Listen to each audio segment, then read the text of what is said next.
The technology is like nothing that I've seen. You know, bulge and roll has been something that's been in golf and in golf clubs for so long. And for someone to come and reinvent that or reimagine it and make it different, but it makes sense when it's explained to you and you start to understand why this is being done.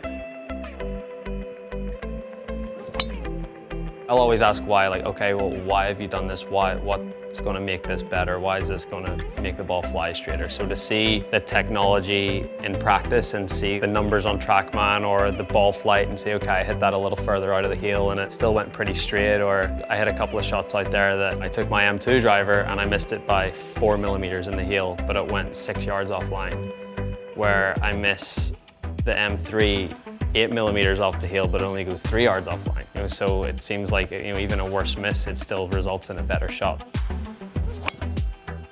So it's the difference between being able to go for a par 5 and 2 and having to lay up. It's the difference between having so much control in your golf ball out of the fairway than being in the rough and maybe not being able to go for a pin or having to play safe. 3 yards doesn't sound like much, but it makes a huge difference, especially out on tour when the rough is thick and you're penalized for every little thing that you might hit one offline. Just to know that you have that little bit margin for error, it's a nice comfort to have when you step up on the tee and hit your driver. It's going to improve everyone's game, not just mine, not just the top players in the world, but all the way down to, you know, the guys that don't get the time to practice that much and only play once a week or whatever it is. You know, they're not going to be as consistent and hit the ball out of the middle of the club face every time, so they need all the help they can get.